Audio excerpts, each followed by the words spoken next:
Hello everyone. In the previous lectures, we were trying to familiarize ourselves with various aspects of Sanskrit poetics. From this week onwards, we are going to discuss the crucial concepts that constituted the very corpus of Sanskrit literary theory. The first theoretical concept that comes to our mind when we think about Sanskrit poetics is obviously the theory of rasa. Before we discuss the various nuances of this theoretical position or concept, we need to keep in our mind a few things. First of all, the theory of rasa is not a monolithic concept. It has been discussed differently by different theoreticians. So, it is impossible to give a single answer to the question, what is rasa theory? When someone asks you, what is rasa theory, you necessarily need to ask the question, whose rasa theory are you referring to? What I am driving at is that the theory of rasa was conceptualized differently by different theoreticians down the line. So, rasa theory is a vast field of knowledge that we cannot cover in 1 week. So, I am going to be very selective in my discussion here. In this class, we will see only some of the major theoreticians who conceptualized the theory of rasa. These theoreticians who I will be introducing through a series of lectures in this week include Bharata, Bhamaha, Dandin, Utpada, Shanguga, Bhattalollada, Anandavarthana, Bhattanayaka and Abhinavagupta. In addition to these 9 theories, we will also briefly discuss the views of Bhoja, Vishwanatha and Jagannatha. We will also take a glance at the questions of number of rasas and the connection of rasa theory and the theory of affect in modern times. So, before we talk about specific literary theoreticians and their views on rasa, it is important to know the very meaning of the word rasa. What does the word rasa mean? The word rasa has got many meanings in Sanskrit. The meaning of the word rasa ranges from juice, sap, taste, water to aroma and sentiment. In Rigveda, the word rasa is often used to mean water. Atharva Veda uses the term rasa to denote the juice or the sap of grains. Although the existence of the word rasa can be found in many works from as early as the Vedic period, we can undoubtedly say that the use of the word rasa to refer to aesthetic emotion came much later. As per the historical evidence that is available to us to date, we can conclude that Bharata's Nāṭyaśāstra is the first treatise to talk about the theory of rasa or aesthetic emotion.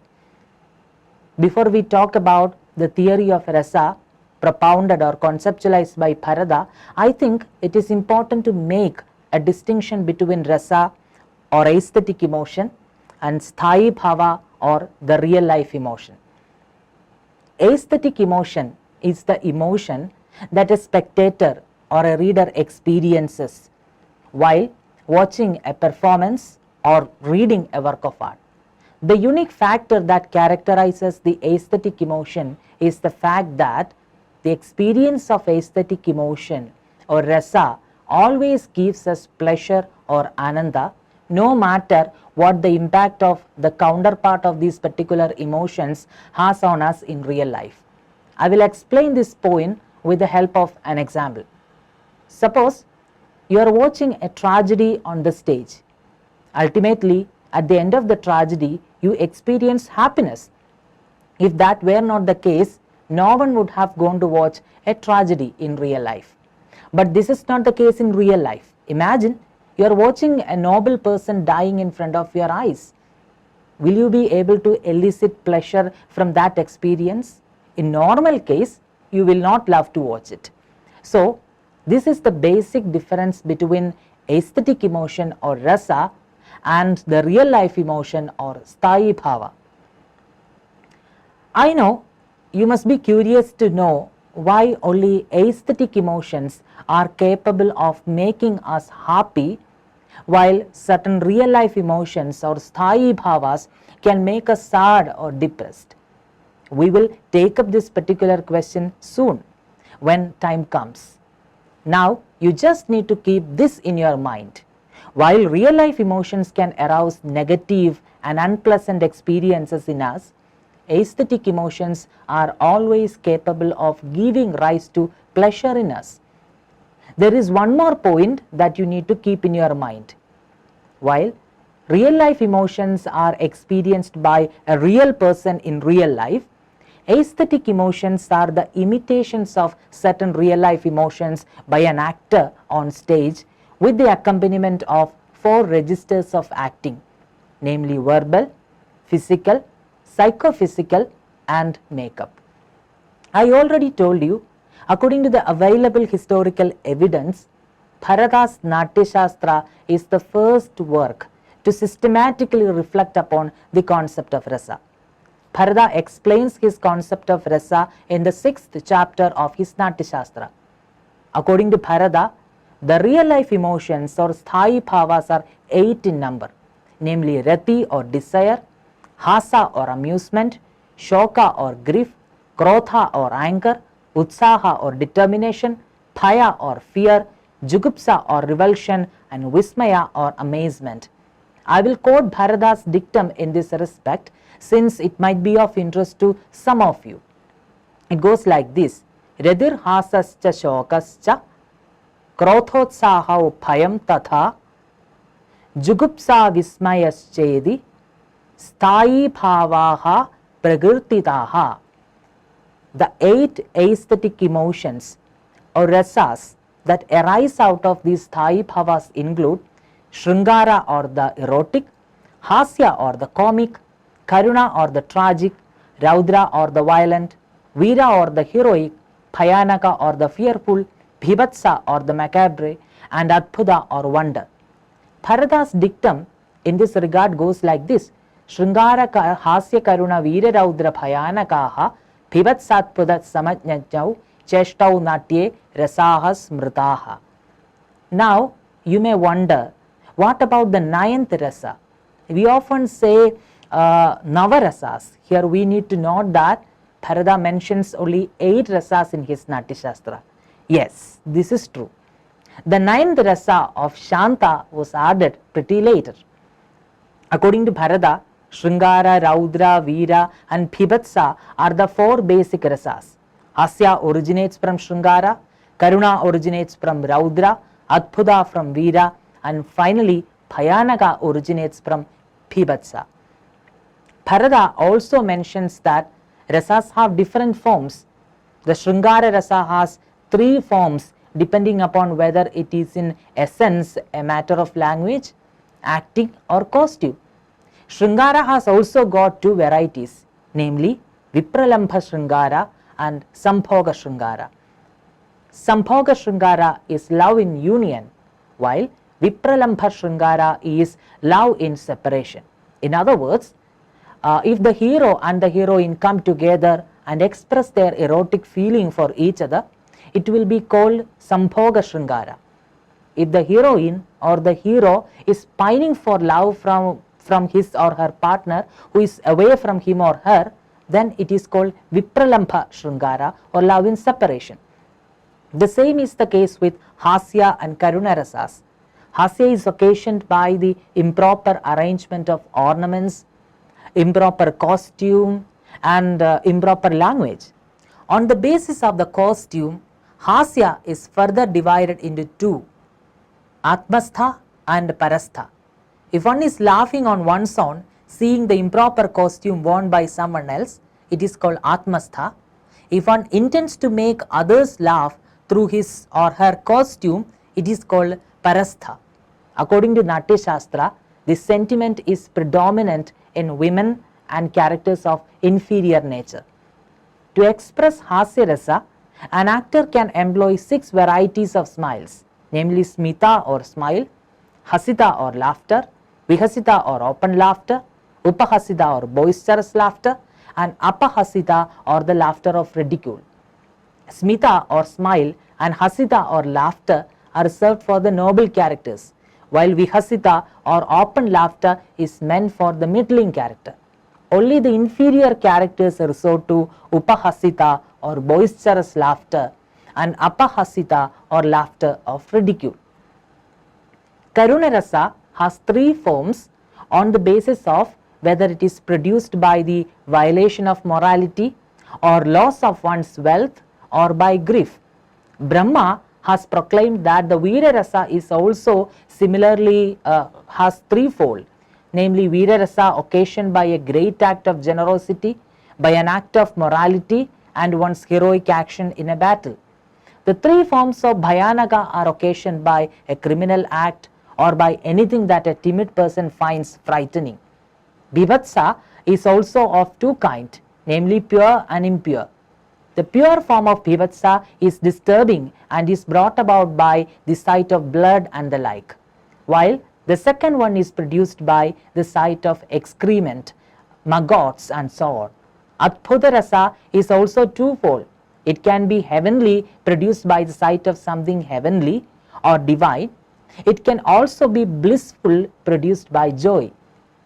Bharata also associates certain colors with these rasas. The color of Shringara Rasa is green and that of Hasya is white. Karuna has grey as its color. Red is for Raudra. Veera is represented by the golden color and black is for Bhayanaka. Bhivatsa has blue and Adbhuta has yellow as its colors. These aesthetic emotions also have their presiding deity. The deity of Shringara is Vishnu and that of Hasya is the goblins of Shiva. Karuna has Yama, Raudra has Rudra and Veera has Indra as their deities. Bhayanaka and Bhivatsa and Adbhuta are presided over by Kala, Mahakala and Brahma. Now the most important question: how does rasa get generated in the drama? In the 6th chapter of Nāṭyaśāstra, Bharata mentions that rasa arises from the combination of Vibhava, Anubhava and Vyabhichari bhavas. Vibhava, Anubhava, Vyabhichari samyogat rasa nishpattihi. Rasa is the final result of the combination of three elements, namely Vibhava, Anubhava and Vyabhichari bhavas. Here we need to note that in Nāṭyaśāstra, Bharata is focusing on the way in which the character or the actors on stage are able to represent the rasas. His focus is not on the way in which the spectators relish the rasas generated on the stage. So, this Rasa Sutra or the formula for rasa seems to be quite simple, but it is its very simplicity and cryptic nature that led to the diversity of interpretations that we see down the centuries. Bharata's Rasa Sutra leaves many questions unanswered. Questions such as how does a spectator experience the rasa? How are the elements responsible for the generation of rasa related to each other? What is the exact nature or ontology of rasa? What is the exact process through which the conjunction of these three components generate rasa, etc. are not at all taken up by Bharata. It was the later theoreticians who took up these questions quite seriously in their theoretical engagements with the question of rasa. We will see these questions soon when we discuss them. Okay, let's come back to the major point we were discussing. We were talking about the Rasa Sutra of Bharata. We saw that according to Bharata, it is the conjunction or conjoining of three components, namely Vibhava, Anubhava and Vyabhichari bhavas that generate rasa in a dramatic performance. Now, what are these three components? Let's take a look at them one by one. First, let's take a look at Vibhava. What is a Vibhava? According to Bharata, the word Vibhava literally means cause. Vibhava is the stimulant of rasa. In other words, it creates a situation that is congenial for the production of a particular rasa. Vibhavas are divided into two, namely Alambana Vibhava and Uddipana Vibhava. Alambana Vibhava is the object or the person that functions as the cause of a particular emotion. For instance, the Alambana Vibhava for the Adbhuta Rasa of Arjuna in the battlefield of Kurukshetra is the gigantic Vishwarupa of Krishna. For Dasharatha, who is destined to exile his son Rama to the forest for 14 years for no fault of the latter, the Alambana Vibhava or the cause of his Karuna Rasa or the aesthetic emotion of the tragic is his son Rama.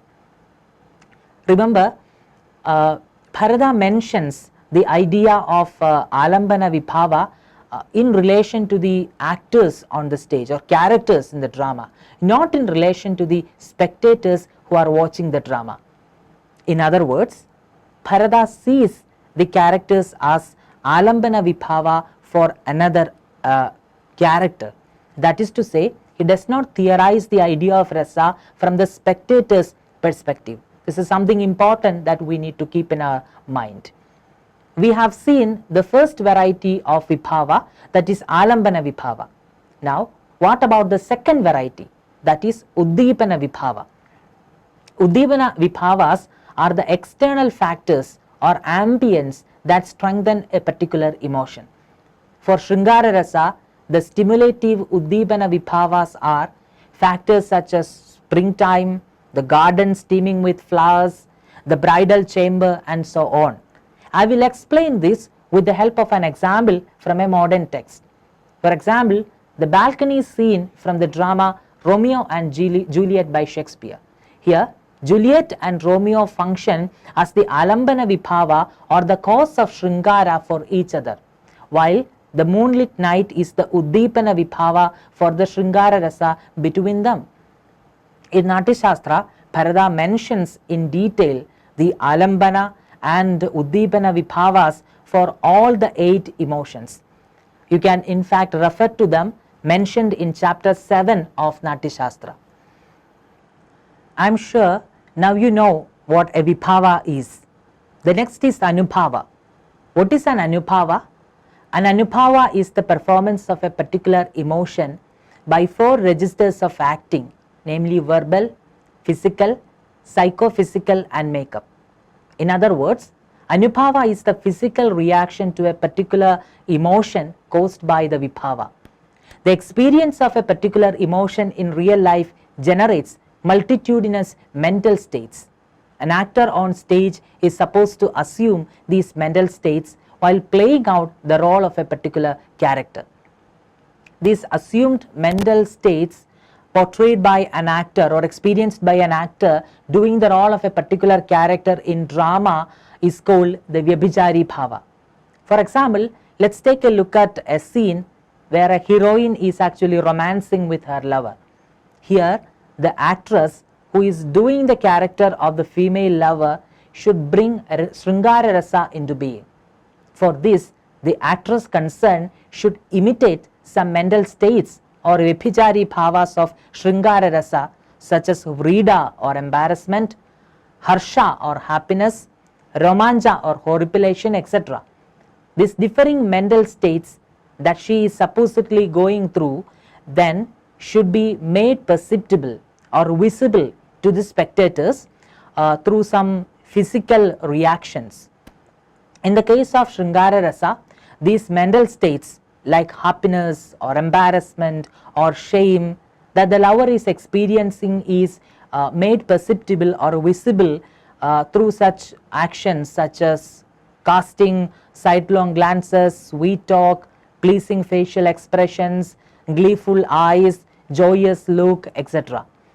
So, a Vyabhichari Bhava is called a transient emotion because it does not remain permanent during the performance or during the expression of a particular aesthetic emotion or rasa. In other words, they are the temporary feelings that come and go when you are under the grip of a larger emotional state.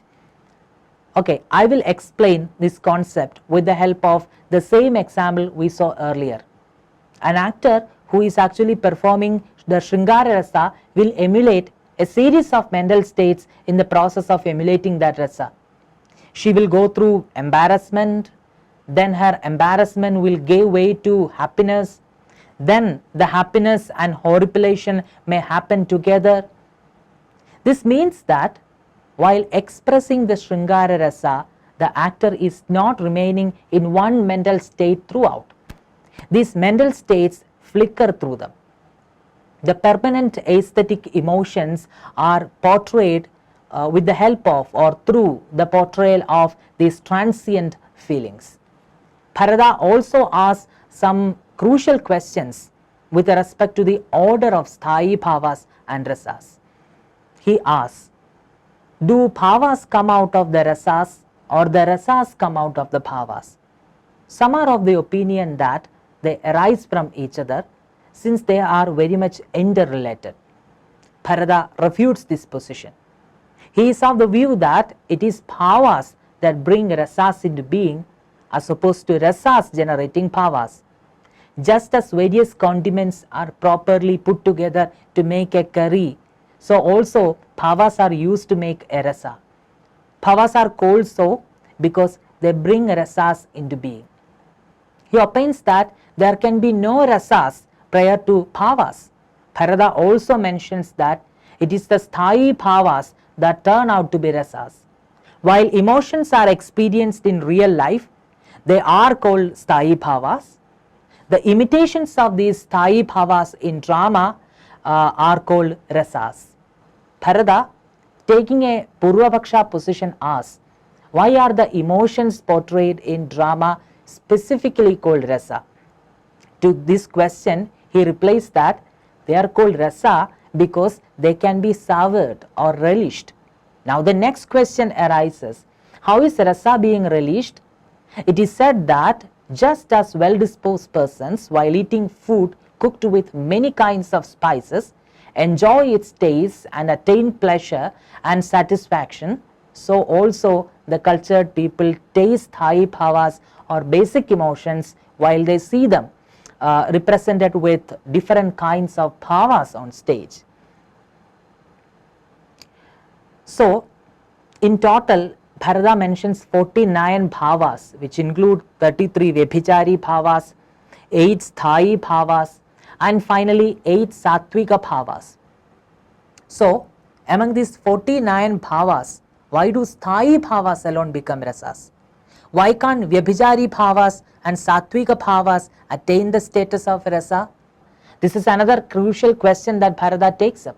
He answers this question with the help of an analogy.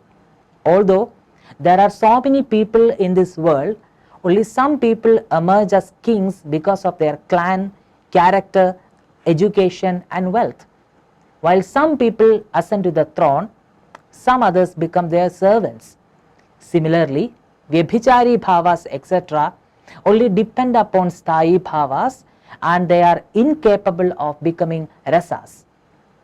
Since many bhavas are dependent upon sthayi bhavas are like a master. Now, let's briefly summarize all the major points that we discussed in this class. We saw the famous Rasa Sutra of Bharata. The Rasa Sutra goes like this: Vibhava Anubhava Vyabhichari Samyogat Rasa Nishpattihi. According to Bharata, rasa is the product of the conjunction of Vibhava, Anubhava and Vyabhichari bhavas. Vibhava is the cause of emotion. They stimulate a particular sthayi bhava in the character. The Vibhavas are divided into two, namely Alambana Vibhava and Uddipana Vibhava. Alambana Vibhava is the person who is functioning as the cause of a particular bhava in the character. For example, in the balcony scene in Romeo and Juliet, the two lovers function as the Alambana Vibhava or the cause of Shringara Rasa for each other. Uddipana Vibhavas are the external factors or ambience that strengthen a particular emotion. For Shringara Rasa, the stimulative Uddipana Vibhavas are factors such as springtime, the garden steaming with flowers, the bridal chamber and so on. while experiencing a particular bhava or emotion, the character is supposed to go through some mental states. These mental states occasioned by the experience of a particular bhava is called vyabhichari bhavas.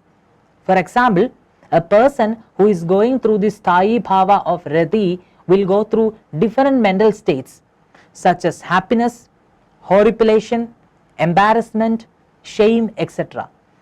These mental states flicker through the minds of the character. The reaction of a character to these mental states occasioned or caused by a stimulation of a particular sthayi bhava are called anubhavas. These reactions come out in the form of certain physical and verbal reactions. For example, the sthayi bhava of rati gets stimulated in a character. Obviously, this will lead to such vyabhichari bhavas as happiness, horripilation, embarrassment, shame, etc. Naturally, the character will physically respond to these mental states by casting sidelong glances, talking sweetly, kissing, and hanging her head down in embarrassment upon hearing the words of her lover. These physical responses to the vyabhichari bhavas are called anubhavas. In other words, an anubhava is the performance of a particular emotion through the four registers of acting. I hope you understood all the major points that we discussed in the class. You need to keep these basic lessons with respect to the Rasa Sutra of Bharata to understand the next lessons we are going to discuss properly. Thank you.